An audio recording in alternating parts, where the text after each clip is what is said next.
शासन पिता भगवान महावीर स्वामी के चरणों में कोटि कोटि वंदन। असीम असीम उपकारी सभी ज्ञानी गुरु भगवंतों के चरणों में कोटि कोटि वंदन। मोक्षगामी सभी आत्माओं को जय जिनेन्द्र। आज हम बात करेंगे एक गृहस्थ जीवन में जीवन जीते जीते हमारे जीवन के निर्वाह के लिए सभी गृहस्थों को व्यवसाय, उद्योग या नौकरी करनी ही पड़ती है।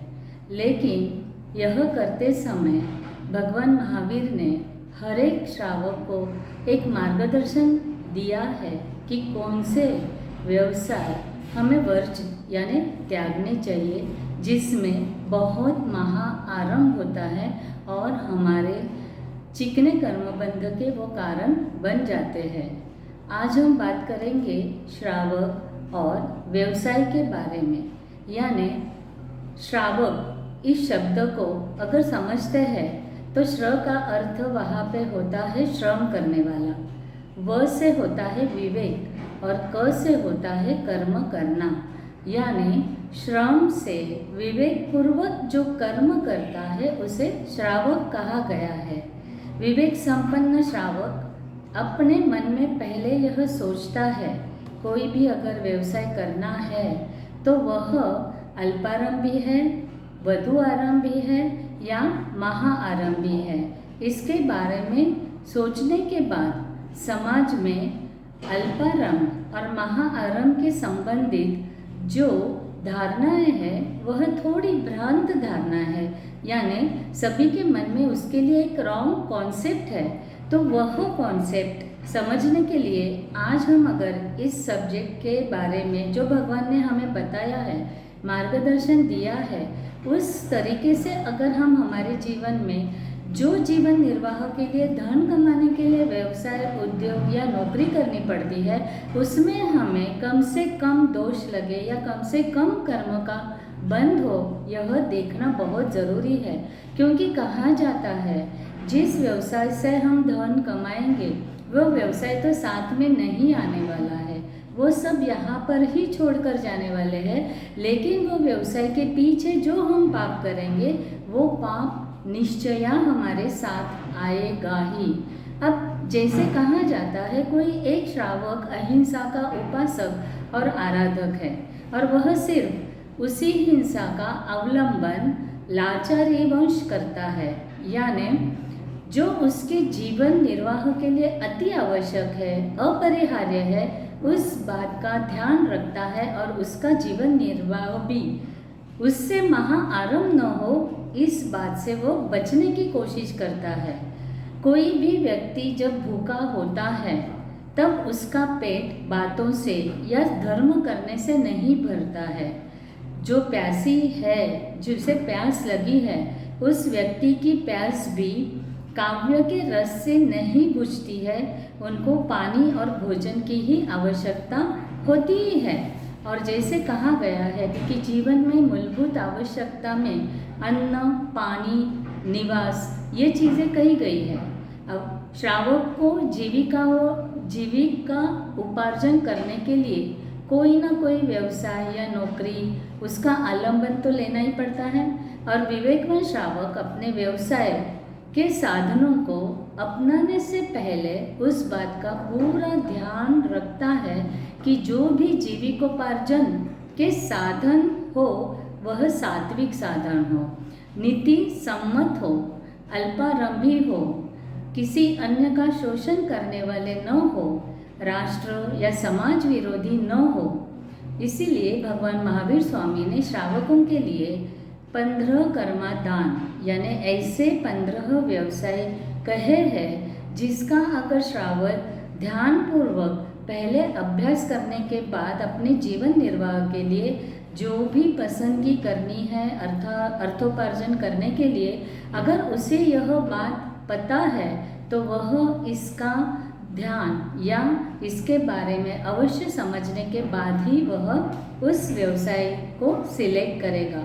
यानी जो 15 कर्मादान के व्यवसाय भगवान महावीर ने सर्वथा तज्जे ही बताए हैं, क्योंकि उसमें त्रस्त जीवों की हिंसा होती है और प्रायः जानबूझकर वह हिंसा होती है।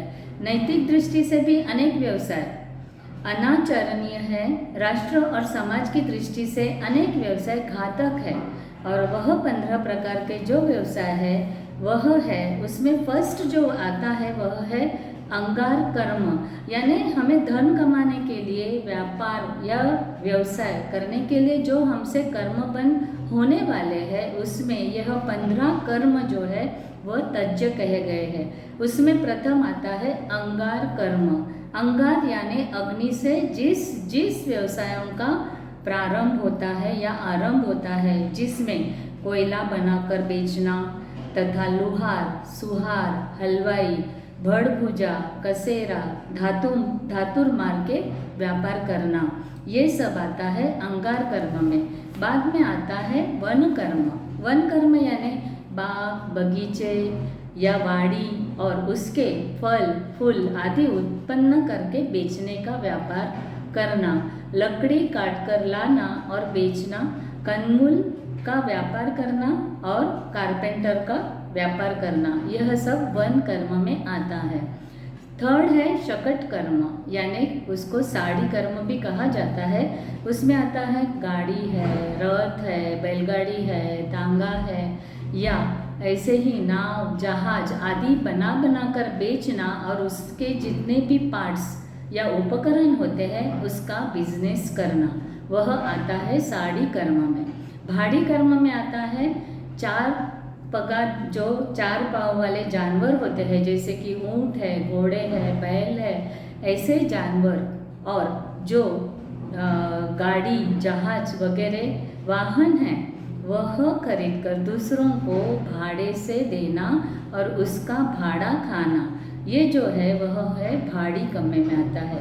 स्फोट कर्म यानी जो स्फोटक मादक पदार्थों से बनाए गए हुए ऐसे उत्पादन जो बनते हैं, जमीन को फोड़ने के व्यापार, मिट्टी, पत्थर, कंकर और रेल के कोयले आदि को खुदवा कर उनका व्यापार करना, वावड़ी, कुंड, तालाब बनवा कर बेचना, और बाद में आता है पत्थर वगैरह बनवा कर बेचना, और खल जैसे हम कहते हैं कि पीसने के यानी आटा पीसना, घंटी, गिरनी के जो व्यापार होते हैं वह करना, ये विशिष्ट आरंभ इन सभी काम में होता है। दंत वाणिज्य, दंत यानी दांत से बने जो भी वस्तुएं हैं, यानी हाथी के दांतों से जो वस्तुएं बनती है, नाखूनों से या किसी पशुओं के नाखूनों से भी अमुक चीज़ें बनाई जाती है। हिरन वगैरह ऐसे प्राणियों के चमड़ी से बनाई गई हुई वस्तुएं, चमड़ी गाय की पूंछ से बनाई गई वस्तुएं, ऐसी अनेक कस्तूरी आदि का व्यापार करना, वह है दंत वाणिज्य। लाख वाणिज्य यानी लाख, चपटी, गोंद, धावड़ी के फूल वगैरह के व्यापार जो है वो लाक्षा वाणिज्य के अंतर्गत आते हैं। बाद में आता है रस वाणिज्य, और वह कर्म बंद होता है मदिरा आदि रसों का बिजनेस करना। बाद में आता है विष वाणिज्य, यानी अफीम है, गांजा है, धतूरा है, ये सभी चीज़ें, और शस्त्र में तलवार है, खड़ग है, बंदूक, तोप आदि शस्त्रों का व्यापार करना, वह आता है इस विष वाणिज्य में आता है। केश वाणिज्य यानी पशु और पक्षियों का व्यापार करना या मनुष्यों को बेचना, बहुत बार दिखाई देता है क्योंकि अभी तो ये बहुत चल रहा है कि किडनैप करना, और बच्चों को किडनैप करते हैं और उनको बेचने का व्यापार करते हैं, तो वो आता है केश वाणिज्य।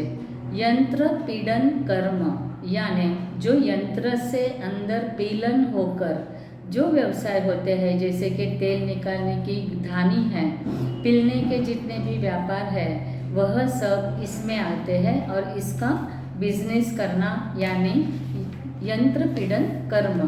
बाद में आता है निलंचन कर्म, यानी बैल, घोड़े, पशुओं आदि के अंगोपांग को छेदना, उनके कान, नाक, सूंड, पूंछ अंगों का छेदन करना, और मनुष्यों को उसे बेचना, या मनुष्यों के अंगोपांग का उन्हें नामर्थ करके वह ऐसे कार्य, नीलांचन जैसे कार्य हम कहते हैं वैसे कार्य उनसे करवाना, ये आता है निलंचन कर्म में। बाद में आता है दवग्गी दावन्या, यानी बाग बगीचे खेत जंगल में धान्य घास वृक्ष अधिक उगाने के लिए उसमें आग लगाना, और वहाँ पे असंस्कारी लोग धर्म समझकर जंगल में आग लगाते हैं। बहुत बार हम देखते हैं कि ऐसी जगह पे यज्ञ वगैरह किए जाते हैं या पूजा में ये सभी चीज़ें समाविष्ट होती है और वह उसके पीछे धर्म समझते हैं, लेकिन वह एक दवग्गी दावन्या कर्म कहा गया है। सर दह तलाग परिशोषणया, यानी तालाब है कुंड है जलाशय है उनको सुखाने के काम करना, और यह काम करते समय जल काय यानी जल में रहे हुए जो पशु है इनकी क्या होती है, हिंसा होती है। जलाशय में रही हुई मछलियाँ है त्रस्त जीवों की, वहाँ पे अपरिमित हिंसा होती है, इसीलिए यह सर्दतला परिशोषण्या कर्म में आता है। और 15वां है असई जैन पोषणीया, यानी दुराचारिणी स्त्रियों का पोषण करके उनके दुराचार का सेवन करवा कर द्रव्य उपार्जन करना, चूहे मारने के लिए बिल्ली पालना, बिल्ली मारने के लिए कुत्ते पालना और शिकारी कुत्ते आदि पालकर बेचना, इस प्रकार के धंधे करना वह है असैजन पोषणीया। अब ये जब भी 15 व्यापार जो भगवान ने कहे हैं इसमें जीव हिंसा की अधिकता होती है। कितने व्यापार ऐसे भी है जो अनर्थकारी और निंदित कहे गए हैं, और इसीलिए हमें यह ध्यान रखना है कि जीवन में जैसे हमने कहा कि साधारण दृष्टि से इसमें प्रत्यक्ष हिंसा या जैसे हम कहते हैं कि दिखाई तो देती है, और यह जैसे हम देखते हैं कि इसके लिए जो भी चीज़ें हैं तो उसके लिए हमें बहुत ही ध्यानपूर्वक क्या करना है, ध्यान रख के आगे हमारे जीवन में उनके बिजनेस वगैरह जो भी करेंगे वो सोच समझ कर हमें करना है। अब हमारे समाज में थोड़े मिसकॉन्सेप्ट भी अमुक बिजनेस के लिए कहे गए हैं, और उसमें भी थोड़े थोड़े जो भ्रम हैं वह भ्रम भी आज हम डिस्कस करेंगे। जैसे सट्टा है, जुगार है, ब्याज खाना, यह बिजनेस बहुत अधिक मात्रा से बढ़ रहे हैं। ये सब व्यवसाय में अब कहा जाता है कि जीव हिंसा तो होती नहीं है। जैसे कहा जाता है कि सट्टे में तो सिर्फ मुँह से ही सौदा करना होता है, न माल लाना है, न माल उठाना है, न तोलना है, न स्टॉक रखने की झंझट है। और जुगार में तो ओनली ताश के पत्ते से ही मालामाल हो जाते हैं, उसमें कहाँ जीव हिंसा है। और ब्याज अगर हम लेते हैं तो उसमें भी कहाँ जीव हिंसा है, तो ये व्यापार क्यों नहीं करने, ये बिजनेस क्यों नहीं करने। लेकिन साधारण दृष्टि से जब हम देखते हैं तो इसमें प्रत्यक्ष हिंसा नहीं दिखाई देती है, लेकिन अगर डीपली हम सोचते हैं देखते हैं तो साधारण लोगों की दृष्टि ऊपर का ही देखती है। लेकिन कोई शास्त्रकार है, तत्वदर्शी है, महापरोपकारी है, महापुरुष सूक्ष्मदर्शी दूरदर्शी ने अपने सूक्ष्म चिंतन से समझा कि इनमें भले ही ऊपर से हमें हिंसा नहीं दिखाई देती है, लेकिन इसके अंदर बहुत ही परिणाम जो आते हैं वो परिणाम अच्छे नहीं दिखाई देते। नीतिकारों ने भी इसको दुर्व्यसन कहा है, और इसके परिणाम बहुत ही भयंकर आते हैं, और यह इतने भयंकर रूप में सामने आते हैं कि अंत में ज़्यादातर परिवार और दूसरे अन्य सभ्य को बर्बाद कर देते हैं। और क्षण इसमें द्रव्य हिंसा नहीं है, ये बात बराबर है, लेकिन वहाँ पे भाव हिंसा होती ही रहती है। जैसे सट्टा और जुगार से जो कमाई आती है उससे विलासितता बढ़ती है, धर्म की हानि वो कराता है, और इस कमाने को नीतिकारों ने अनर्थकारी बताया गया है। ब्याज का व्यवसाय वो शोषणकारी वृत्ति का प्रतीक कहा गया है। उसमें गरीब व्यक्ति के मजबूरी का लाभ उठाकर बहुत ही ऊंचे इंटरेस्ट से या रेट से उसको इंटरेस्ट वसूला जाता है, और वहाँ पर गरीब लोग इसके शिकार बन जाते हैं, और वहाँ पर अधिक कठोरता और शोषण किया जाता है।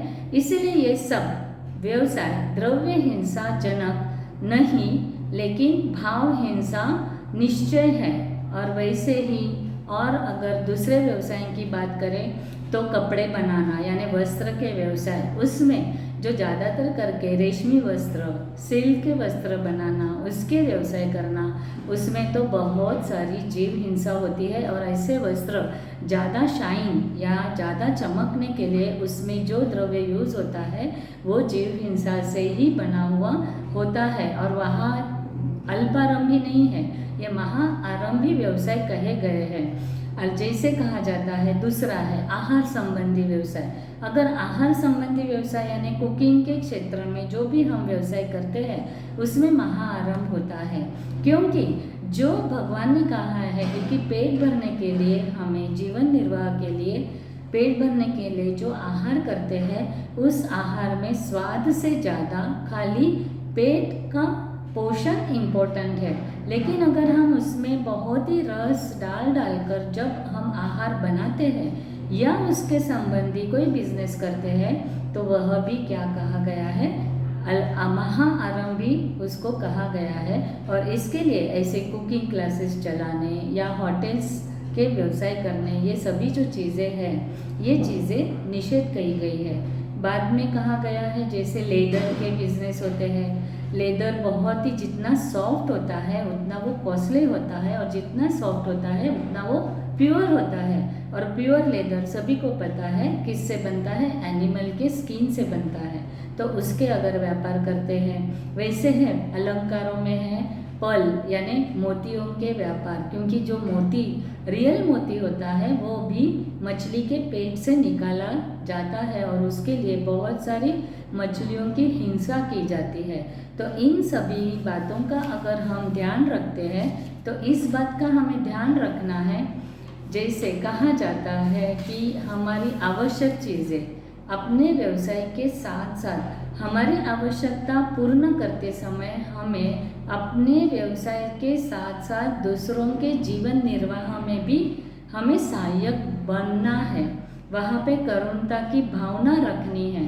अन्याय, अनीति, बेईमानी, विश्वासघात वगैरह से धन कमाने की कोशिश हमें कभी भी नहीं करनी चाहिए। गरीबों को चूसने की वृत्ति नहीं रखनी है। दूसरों के पेट पर लात मारकर अपना पेट नहीं भरना है।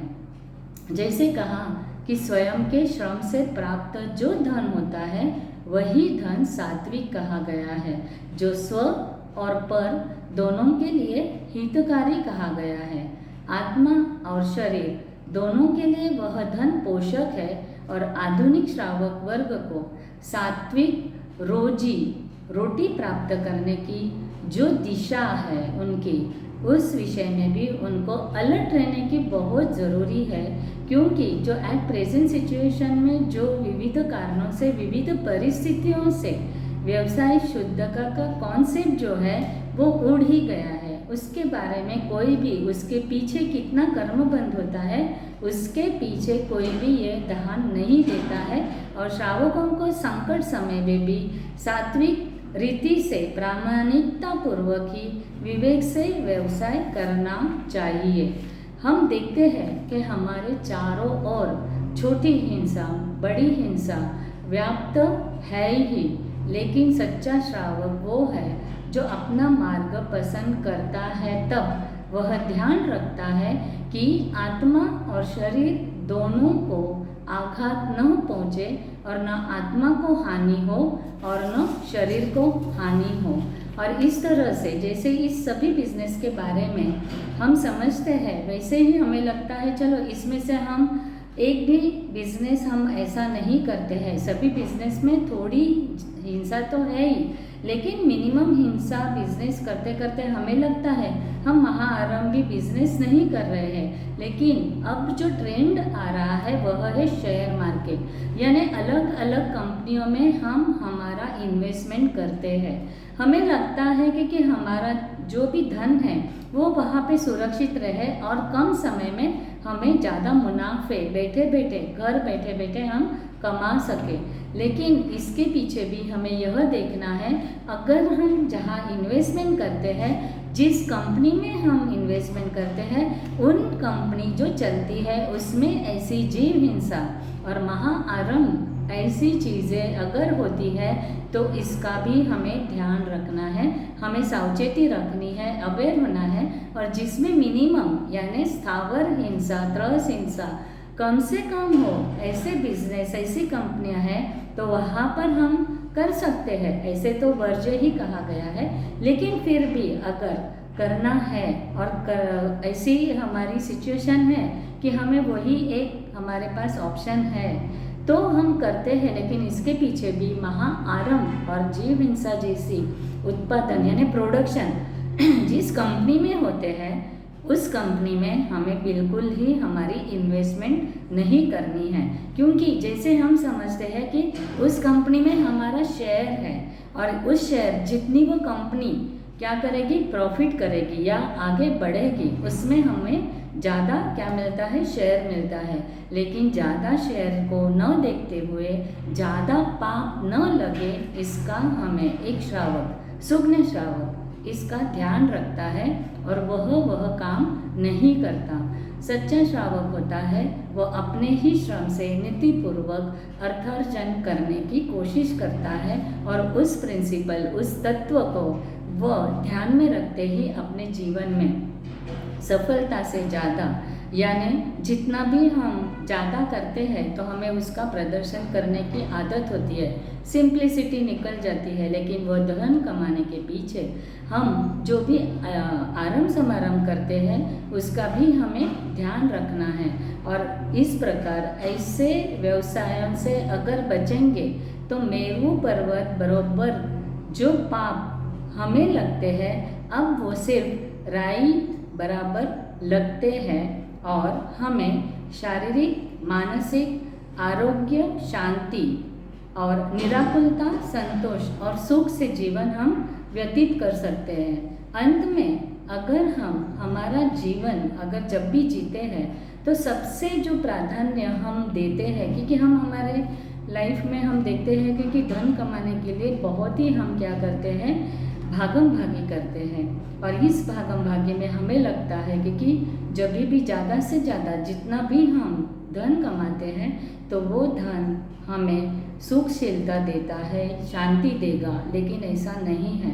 हम किस मार्ग से धन प्राप्त करते हैं और अभी इस भाव में हमें ज़्यादा धन प्राप्त करने के पीछे अगर हम ज़्यादा हिंसा करते हैं तो हम ही हमारा भाव ज़्यादा बढ़ा रहे हैं। तो इस बात का ध्यान रखते हुए जो भी हमें व्यवसाय करना है, नौकरी करना है या बिजनेस उद्योग करने हैं, उसके पीछे हमारा पर्पस न धन कमाना होना चाहिए, लेकिन मेरा और मेरे परिवार की जो रिक्वायरमेंट है, जीवन निर्वाह के लिए जितनी आवश्यक चीज़ें हैं उसका ध्यान रखकर हम ऐसा कोई भी गलत काम न करें जिससे हमें हमारे ही भाव बढ़े और हमें जो पाप लगते हैं उस पाप को जो अगर पाप को भुगतना है तो क्या है, इसका कारण दुर्गति भी आती है और भाव भी बढ़ते हैं। तो इसी कामना के साथ कि हम हमेशा यही सावचेती रखें और हमारे जीवन में भी ऐसे जो भगवान ने व्यवसाय न करने के लिए कहे हैं और अगर करने ही पड़े तो उसमें क्या करना है, मर्यादा रखनी बहुत ज़रूरी है। और यह जो बात अपने श्रावकों के 7वें अनुव्रत में भगवान ने कही है, जो भोग उपभोग का अनुव्रत है 7वां, उसके बारे में आज हमने जानने की कोशिश की। तो आज के सेशन में जिनाज्ञा के विरुद्ध कुछ भी कहा गया हो तो उसके लिए तस्मिच्छामि दुक्कडम।